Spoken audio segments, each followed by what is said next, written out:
tema yaitu aliran-aliran dalam gereja menurut tokoh Calvinis. Calvinis itu adalah seorang tokoh yang mengajarkan tentang bagaimana kita harus bersatu di dalam iman dan kasih. Pertama-tama kita harus perlu mengetahui aliran Calvinis ini dia menekankan pentingnya kedaulatan Allah dalam gereja. Gereja harus bersatu dalam iman dan juga kasih, bukan dalam perbedaan pendapat. Di sini kita akan membahas tentang aliran ini, yaitu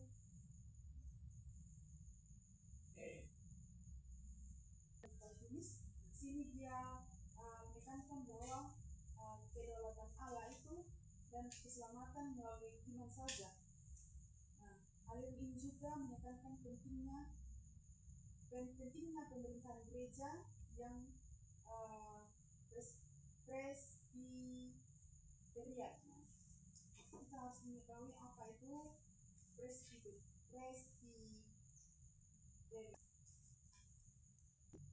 Dan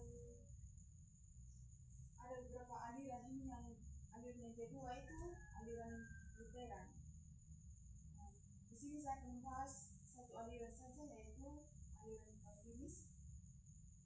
Dan aliran Calvinis ini kita sudah tahu bahwa pentingnya persatuan gereja dalam kedaulatan Allah.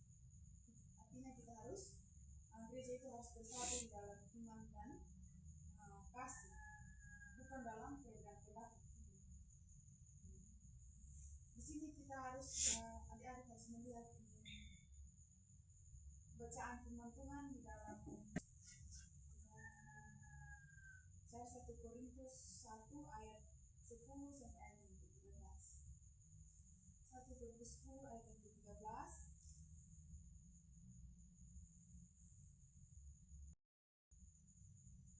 Firman Tuhan sudah jelas bahwa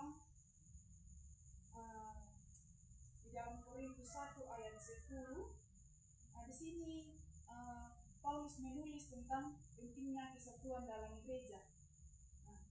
Dia meminta jemaat di Korintus untuk memiliki kesatuan hati dan pikiran dalam Kristus. Kita lihat di ayat yang ke-10 itu Paulus menekankan pentingnya kesatuan dalam gereja. Di sini dia meminta jemaat untuk memiliki kesatuan hati dan membangun kerajaan. Di sini juga kita dapat melihat bahwa Calvinis ini memiliki relevansi yang besar dalam kehidupan jemaat saat ini. Dalam era yang penuh dengan perbedaan dan perpecahan, aliran Calvinis mengingatkan kita tentang pentingnya kesatuan dan kerjasama di antara anggota jemaat. Berarti kita di dalam gereja itu harus ada kesatuan, harus ada kerjasama, sehingga apa yang menjadi tujuan kita bersama biarlah itu bisa tercapai. Kita lanjut. Kita predestinasi itu doktrin yang menyatakan bahwa Allah telah menentukan siapa yang akan diselamatkan dan siapa yang akan dihukum sebelum Allah. Yang ketiga kita harus perlu tahu apa itu sakramen. Sakramen itu tidak asing lagi bagi kita.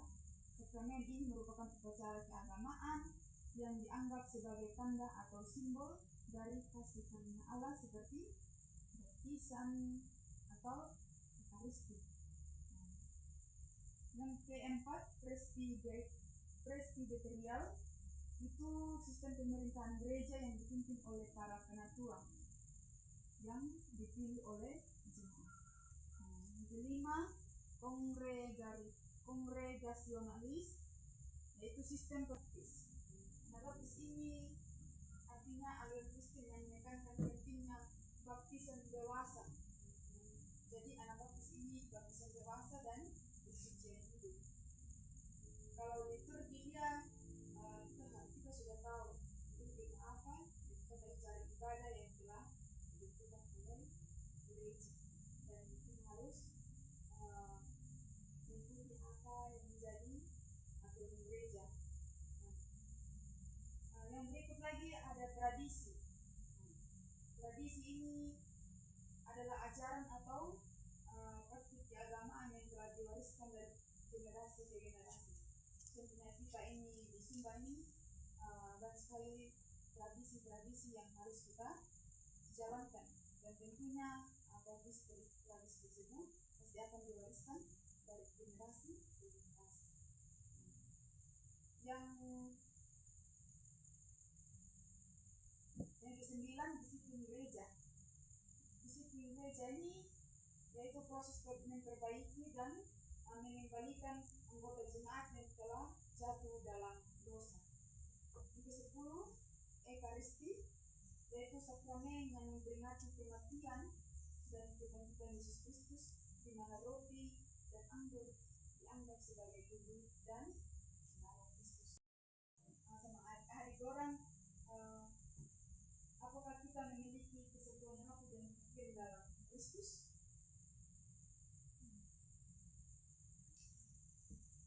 Menurut adik-adik pasti jawabannya iya. Pasti kita mempunyai pikiran Kristus dan memiliki kesatuan hati. Kadang-kala juga kita sebagai manusia yang luput dari dosa, kadang juga kita ke kanan dan kita ke kiri. Muda, apakah adik-adik orang kita muda begitu, atau ada pendirian sendiri.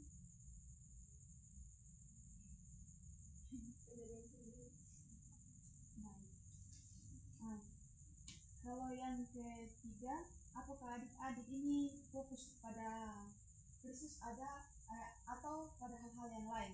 Contohnya hal-hal duniawi.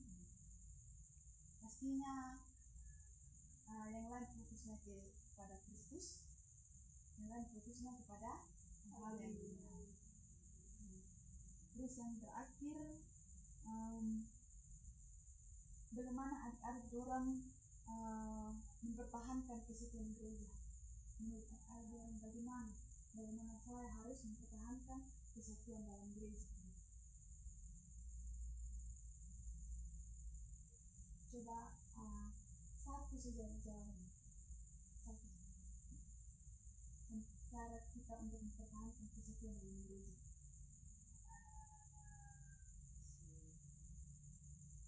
Ya, betul sekali. Saling menghargai supaya kita tetap bersatu di dalam Kristus. Baik, jadi materi saya sampai di sini. Semoga materi ini bermanfaat buat adik-adik, yang walaupun materi ini adalah materi mata kuliah katedra, jadi adik-adik bisa